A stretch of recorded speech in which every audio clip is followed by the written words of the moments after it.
oração a toda hora. Momento devocional.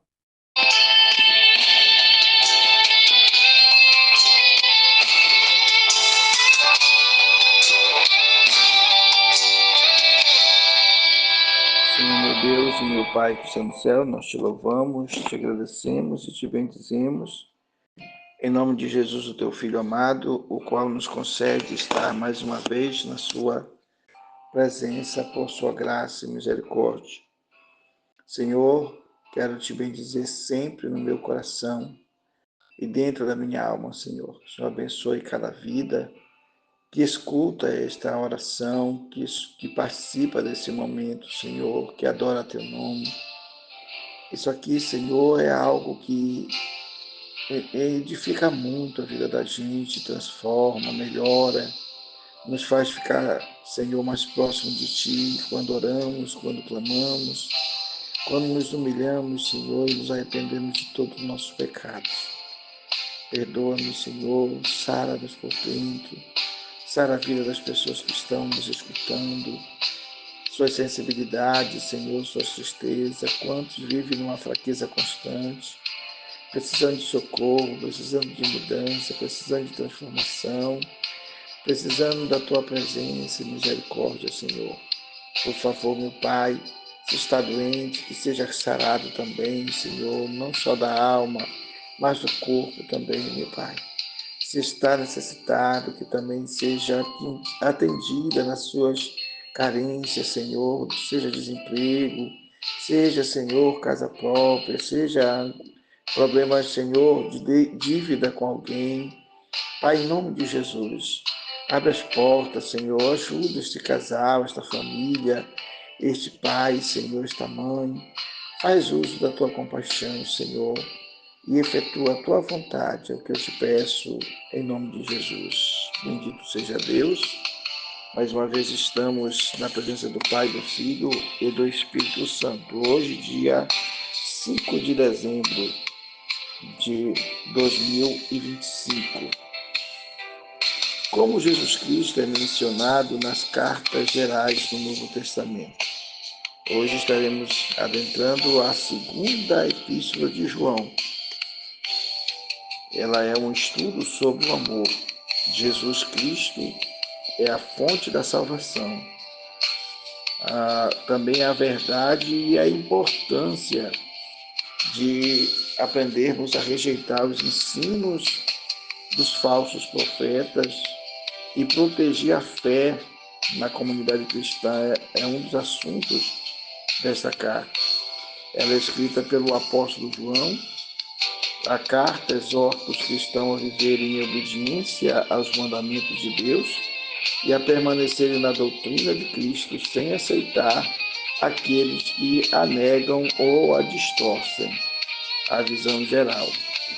Todas as vezes, apesar da carta ser pequena, tem apenas 13 versículos, mas nós sempre damos uma visão geral para que a gente possa, assim, introduzir na nossa mente o que significa, qual é o objetivo, as funções, as características, e depois, então, nos abrigarmos na mensagem que transmita maior conforto à nossa alma. Estamos diante do Deus Todo-Poderoso. Nossos versículos de ouro diz assim: todo aquele que prevarica e não persevera na doutrina de Cristo não tem Deus. Quem persevera na doutrina de Cristo, esse tem tanto o Pai como o Filho. 2 João, capítulo 1, versículo 9.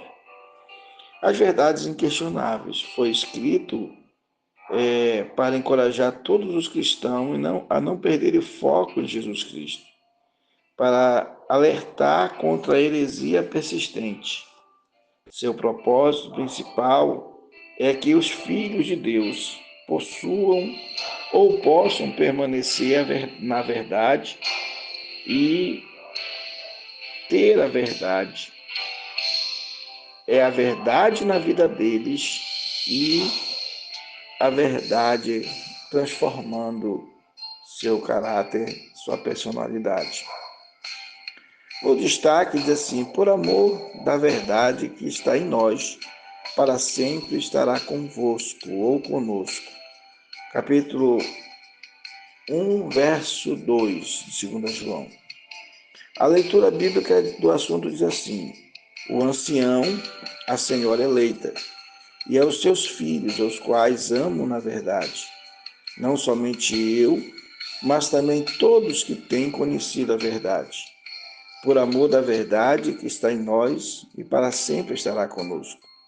Graça e misericórdia e paz da parte de Deus, Pai, e do Senhor Jesus Cristo, Filho do Pai. Seja convosco na verdade e no amor. Muito me alegro por achar que alguns dos filhos andam na verdade, assim como temos recebido o mandamento do Pai. 2 João 1, 1 a 4. Bendito seja o nome do Senhor. Nós verificamos que só nesses 4 versículos, praticamente todos os versículos falam da verdade. E nós podemos perceber que esse tema da verdade, ou na verdade, ou pela verdade, com a verdade, mostra que o apóstolo ele está apontando para uma situação de integridade, onde a verdade de Deus ela permanece mesmo diante dos desafios. E a verdade nos impede de ceder às heresias e os falsos ensinos. A verdade também nos ajuda a nos libertarmos de tudo aquilo que provoca a ira de Deus. Porque a Bíblia diz que quem mente é filho do diabo. E quem mente não entrará no reino dos céus. Então mentir não faz parte do caráter cristão. Não deve estar na vida do cristão.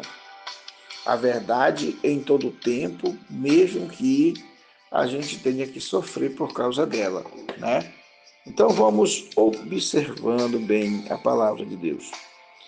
Na segunda carta de João, Jesus é retratado principalmente como Filho de Deus que veio em carne com uma natureza humana e física real. Ele é a personificação da verdade e do amor de Deus. Veja de novo a palavra a verdade.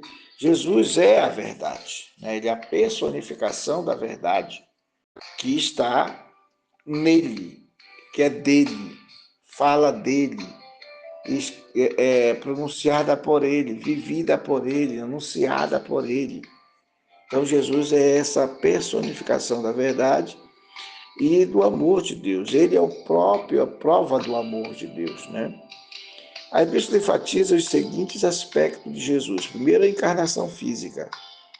João enfatiza fortemente que Jesus Cristo veio em carne. Isso era crucial na época para combater o docetismo. O docetismo, uma heresia que negava a humanidade física de Jesus. Veja que ainda não estava completando um século, porque isso aqui é mais ou menos 95 em diante, e já havia alguns que diziam que negavam a existência de Jesus como uma pessoa humana. Já colocava Jesus com um certo docetismo, né? Era só o espírito, só uma fala, e não o próprio corpo do homem humano, porque eles queriam. É aquele velho ditado, né? Quando a pessoa não nega, ela aumenta algum tipo de coisa para trazer dificuldade para que a fé seja aceita e seja vivenciada, ou se mistura. É como a pessoa colocar um pouco de racumi no café. Como tudo é preto, não vai se identificar só quando se bebe e vai fazer mal, inclusive matar. Então, a mesma coisa, o evangelho, quando ele é acrescentado alguma coisa nele, por mais que seja aparentemente bom, mas não sendo bom, em vez de ajudar a estrutura do evangelho e a pureza do evangelho, vai destruir. e vai levar a heresia ao coração das pessoas. Então, Jesus, como filho do Pai, ele explicitamente identificado como Jesus Cristo, filho do Pai, o que sublinha a sua autoridade e origem divina. Como o próprio Filho de Deus, o próprio gerado por Deus, o Pai, ele jamais pode ser tido como alguém que não tem a natureza divina. Ele tem a natureza divina. Por isso que ele é chamado Filho do Pai. Porque ele tem a natureza do seu próprio Pai, o DNA do próprio Deus.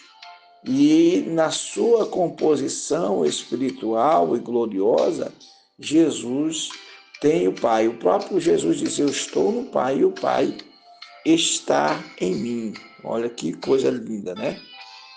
Quem escreveu? O apóstolo João, que significa o presbítero ou ancião, porque era assim que era denominado na época, aquelas pessoas consideradas anciões acima de 60 anos.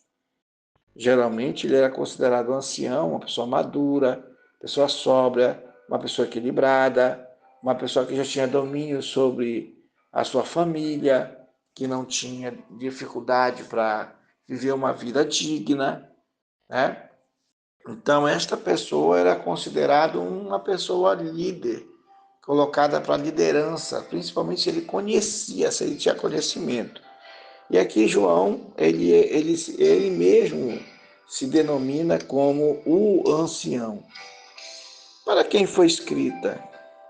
A quem foi direcionada? Diz aqui no texto que seria para a senhora, uma senhora eleita e seus filhos.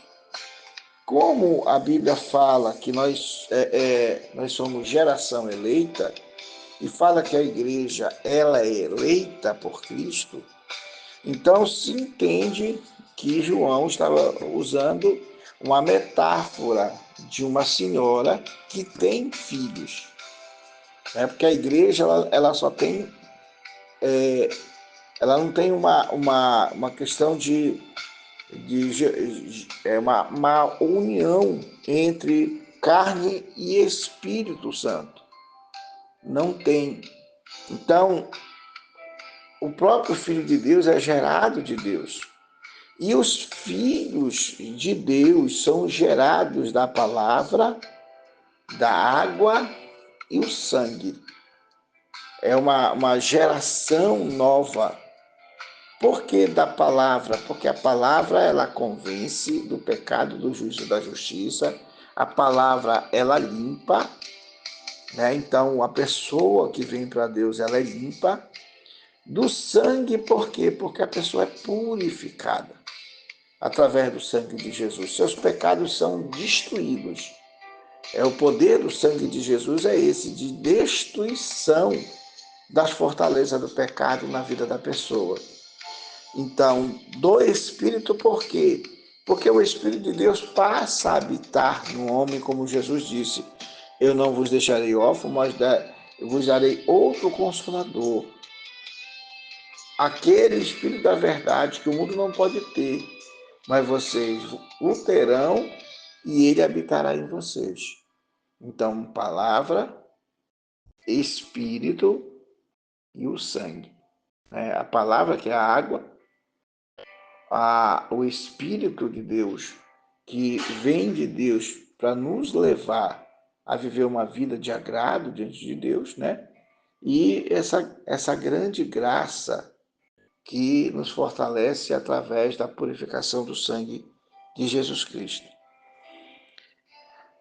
Então ela foi escrita basicamente a Senhora eleita e seus filhos, que é o símbolo da igreja, que pode ser interpretada como uma mulher e sua família, ou mais provavelmente a igreja local e seus membros. Então, o contexto proveniente daquela época, mais ou menos os anos 85 e 95 depois de Cristo, num período em que a heresia como o docetismo, que negava que Jesus veio em carne, representava uma ameaça à fé cristã. Então, tudo que coloca mais no Evangelho ou que se tira do Evangelho causa problema ao Evangelho. É uma ameaça à destruição da fé, é uma ameaça à destruição da doutrina. Porque a partir do momento que se mistura algo que não vem de Deus, está se tentando destruir e não facilitar o entendimento. Tem pessoa que acrescenta coisas que a palavra não fala. Se a palavra não fala aquilo, não acrescenta aquilo. Por isso que aqui, quando se faz uma comparação da senhora eleita, a afirmação é, primeiro, que aquela carta pode ter sido direcionada a uma igreja local ou a uma família, que as igrejas geralmente elas eram em casas de famílias, de acordo com aquelas famílias grandes que tinham lugar para abrigar várias pessoas. Eles não trabalhavam, os discípulos, a construção de templos ainda, né? Eles trabalhavam principalmente nas sinagogas, alugavam um lugar, como no caso de Paulo que alugou, para poder estarem adorando a Deus, reunidos. Mas eles sempre procuravam estar reunidos em um lugar para cantar hinos, salmos. É isso que o apóstolo Paulo fala a respeito quando a igreja está reunida. Outra coisa, a mensagem central, o amor e a verdade. Por incrível que pareça, em 13 versículos que tem essa carta, o amor e a verdade são palavras fortes dentro desse texto. Ele fala várias vezes, na verdade, da verdade, pela verdade, com verdade. Por quê? Porque nós já explicamos essa questão. E o amor, ele é, na verdade, toda a pronúncia de João. João ele enfatiza muito a questão do amor fraternal, do amor do crente com Deus, de Deus com o crente, com a pessoa que acredita em Deus. É muito importante esse envolvimento de Deus com os seus filhos através do amor, porque o amor é que faz com que Deus tenha misericórdia, é que faz com que Deus nos dê a sua graça, é que faz com que Deus nos perdoe, é que faz com que Deus nos suporte em nossas atitudes, pensamentos e obras. Se não fosse por Deus, nós não viveríamos. E ele fala justamente da questão da obediência à verdade de Deus. Amar os irmãos requer viver em conformidade com os mandamentos divinos. O que é isso? Se eu viver os mandamentos, eu estou dando um bom exemplo e estou levando pessoas para crer assim. Então, quando eu amo, eu procuro ter cuidado de não trazer dificuldade à fé das pessoas. Logo, o sensualismo, neste caso aqui, não cabe. Porque uma pessoa que usa da sensualidade para mostrar seu corpo, para atrair atenção, né? Faz todo, se enfeita de todas as maneiras, ela não está levando a outra à verdade. E ela não está amando a alma dessa pessoa. Porque ela está excitando o seu corpo. Ela está atraindo os seus olhares. E em vez de trazer a esta pessoa uma atenção voltada ao que a pessoa está falando, pregando, que é o evangelho, que é prioritariamente através da voz, essa pessoa está sendo atraída para o corpo, seja homem que se veste de maneira sensual na igreja, seja a mulher que se vista de maneira sensual. Vigilância contra os falsos ensinos. O estudo alerta contra aqueles que não permanecem no ensino de Cristo e não trazem a doutrina. É necessário rejeitar esses ensinos para não se tornar participante das obras malignas que tentam promover a dificuldade da crença perfeita.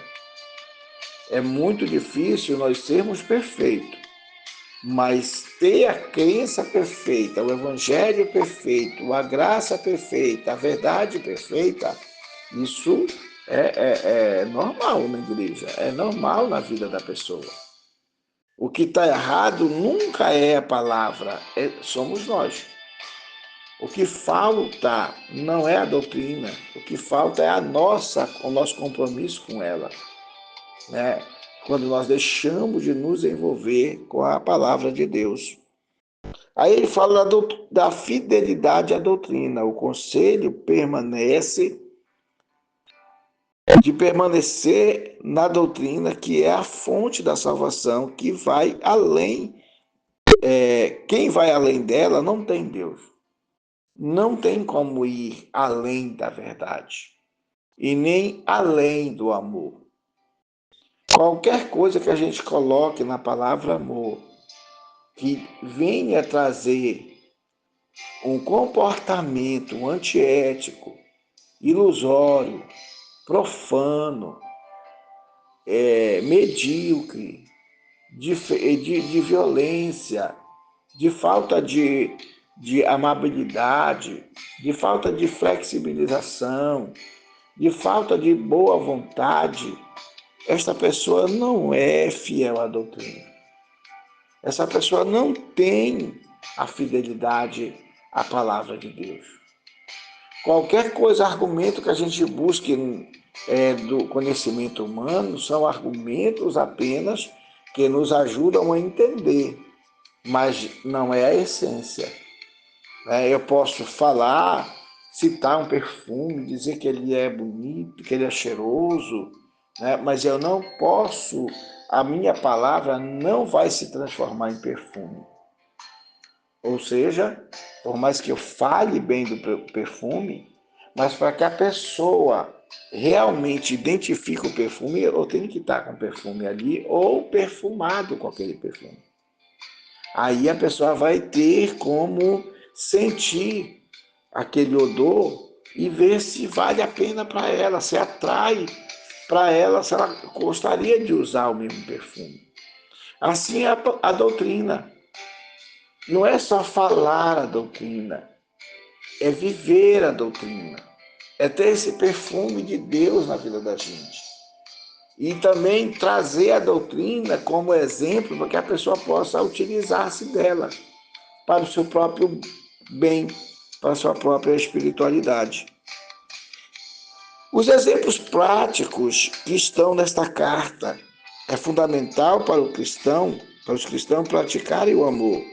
Mas esse amor deve ser equilibrado com a santidade e a verdade. Deve-se amar pessoas que vivem ou melhor, com a verdade. Deve-se amar pessoas que vivem em desobediência, mas jamais abandonar a verdade ou a busca pela santificação. É meio confuso, mas não é. O fato da gente amar pessoas que não vivem a doutrina, que não andam no caminho, que não perseveram no conhecimento de Cristo, só faz bem para nós e para a pessoa, mas não vai nutrir aquela pessoa da salvação se ela não tiver Cristo também. O fato de eu gostar de alguém, de eu ter amizade com alguém, não vai fazer com que aquela pessoa seja o mesmo que eu sou diante de Deus. Assim, vai fazer com que a pessoa apenas goste de estar com a outra pessoa. Mas gostar de estar não quer dizer absorver. Às vezes você gosta de ouvir uma pessoa, conversar com ela, mas você não o ama. Quando a pessoa pede algo a mais para você, você diz, não dá para fazer. Eu não tenho condições de fazer. Eu não vou fazer porque eu tenho outras coisas na minha cabeça. Então, é o caso do Evangelho. Eu posso falar a palavra, pregar a palavra, anunciar a palavra, ler aqui os textos bíblicos para que você possa crer na palavra. Porém, se você não fizer uso da palavra na sua vida moral, na sua fala diariamente, no seu convívio, na sua comunhão com as pessoas, você não evidenciará o próprio Cristo na sua vida. Assim como eu também. Eu posso ser bonzinho, eu posso tentar ajudar, eu posso tentar compartilhar, isso são coisas boas. Mas se eu não viver a doutrina de Cristo, não vai trazer um bom comportamento para as pessoas, não vai trazer um bom ensinamento para as pessoas, não vai ser um bom exemplo para as pessoas, porque o coração formoseia o rosto. E, e é justamente do coração que saem os bons e os maus pensamentos. Se eu tiver a doutrina, a palavra de Deus, consequentemente, a minha língua vai ser, como diz o salmista, a língua de um destro escritor, procurando facilitar aos meus leitores o conhecimento do melhor para a sua própria vida, que só eles saberão se vale a pena para a vida deles. Não é o que eu falo, não é o que eu ensino que vai valer para eles, mas é aquilo que eles absorvem, juntamente com aquilo que eles acreditam, que eles buscam o conhecimento. Como eu disse, eu dou dois exemplos das Escrituras. Nós encontramos um homem indo de madrugada falar com Jesus, que é Nicodemos. E quando ele chega com Jesus, ele dá um elogio. Mestre, nós sabemos que tu és de Deus. Porque ninguém faz as obras que tu fazes se não fosse de Deus. E o Senhor olha para Nicodemos e diz: Nicodemos, não adianta você falar assim. Eu estou falando na linguagem, né? Bem fácil de entender. O que te importa é nascer de novo. E disse para Jesus: mas como é que eu posso voltar ao ventre da minha mãe e tornar a nascer? Jesus disse: tu és mestre em Israel e tu não sabes dessas coisas? Quem nasce da carne é carne, ou seja, quem nasce da natureza humana é humano. Tal é o terreno, tais os terrenos. Né? Quem nasce da natureza divina é divino. Então, para nascer da natureza divina, nasce através da água e do Espírito, falava ele.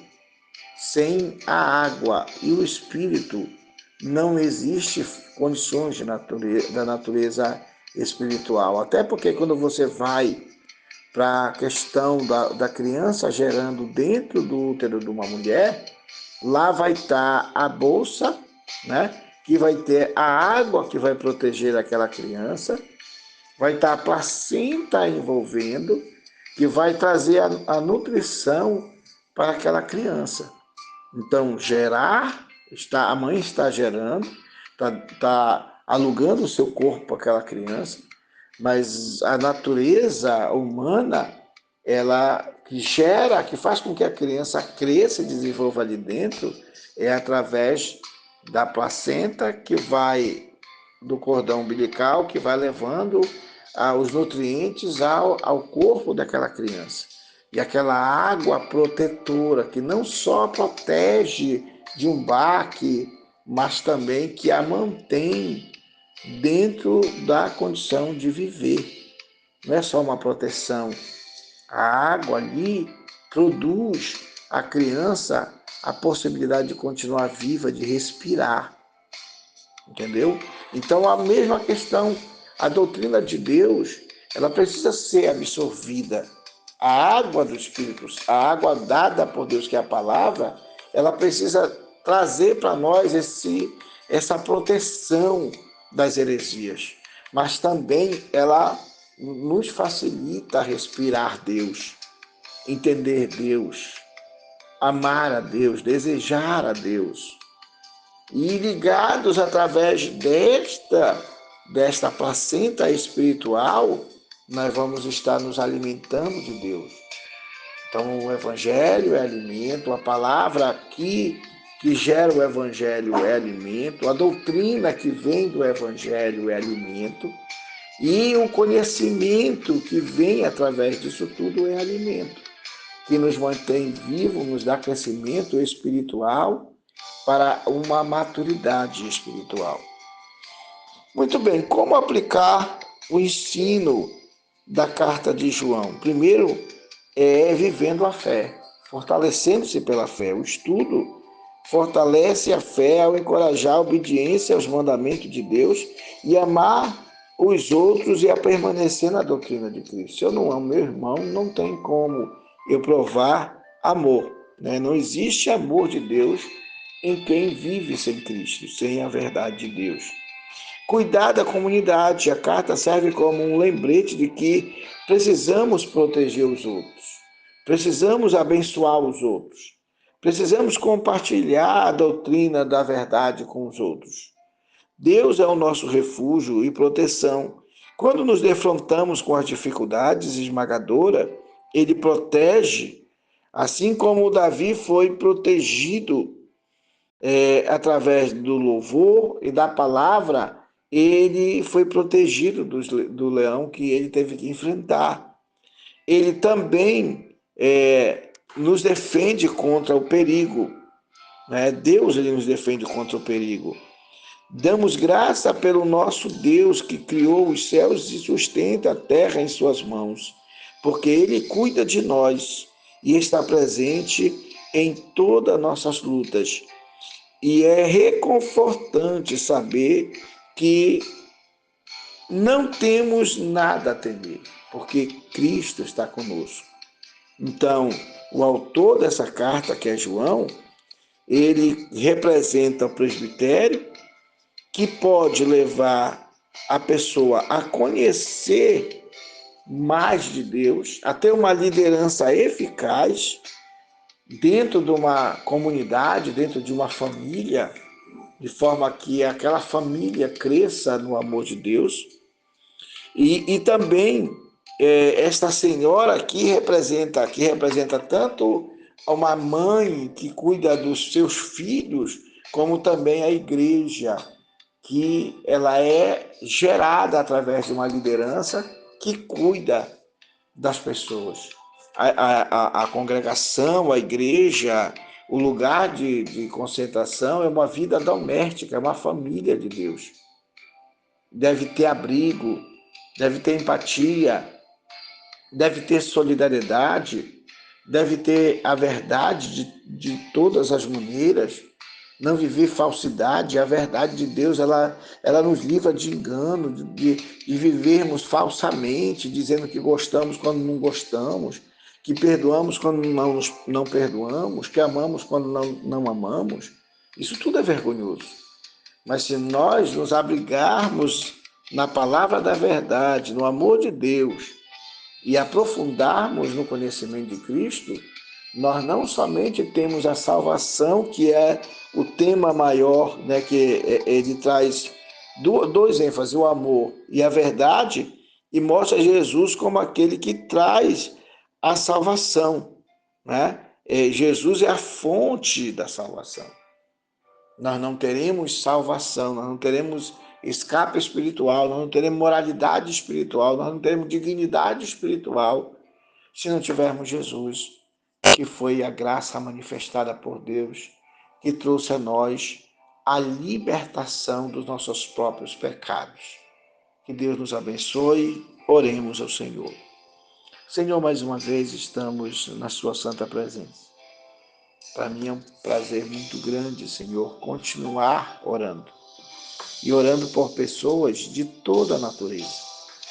Pessoas fortes, pessoas fracas, pessoas com saúde, pessoas debilitadas, pessoas, Senhor, aflitas e pessoas felizes, pessoas, Senhor, pobres e necessitadas, como pessoas ricas, abastadas. O fato de ser rico não significa que temos paz, que está tudo bem, que não temos necessidade. Quantos ainda habitam uma casa bonita porque no tempo do auge ou por herança receberam, mas não têm uma vida boa, não têm uma alegria, vivem uma necessidade, uma carência moral, espiritual, vivem um lar de violência, de falta de equilíbrio, vivem um lar sem o amor, sem a graça manifestada que é Cristo. Vive sem a verdade. Falta a verdade nos lábios, na prática, no convívio, meu Deus. Mas nesta hora, Senhor, diante desse texto da palavra, que nós observamos a necessidade de ter a verdade nos lábios, de ter a verdade no comportamento, de ter a verdade, Senhor, como fonte de sabedoria e não esconder no coração nenhuma maldade, Senhor. Pai, para que vivamos uma vida agradável um para com o outro, não enganando para não ser enganado, não agindo com falsidade para que não gere uma hipocrisia, Senhor. Vivendo a sensibilidade do Espírito, para que a gente, Senhor, nessa sensibilidade saibamos ter cuidado um dos outros e respeitar a dificuldade que as pessoas estão enfrentando. Pai, que haja cura, que haja paz, que haja saúde nesta família, Senhor. Que haja força suficiente para vencer as dificuldades, as tribulações. Que haja, Senhor, esse desejo tão forte de estar mais próximo de Ti, de viver, Senhor, esse carisma, esse envolvimento com o Teu Espírito Santo. Pai querido, Pai amado, que cada vida seja abençoada. Olha para o nosso Brasil, olha para os nossos estados e municípios, para as vilas, lugares de difícil acesso, Senhor. Pessoas que precisam muito da Tua presença, da Tua graça. Pessoas, Senhor, que estão passando por situação tão terrível, tão difícil, mas que o Senhor pode restaurar, salvar, abrir porta, trazer solução para os problemas, inclusive harmonia para dentro do lar. Recebe minha gratidão, minha adoração, Senhor, e que cada vida que participa, que ouve, que acompanha, sinta a presença do Senhor, porque Tu és um Deus presente dentro do convívio da família. Assim nós Te louvamos, Te agradecemos e Te pedimos bênção sobre bênção, em nome de Jesus.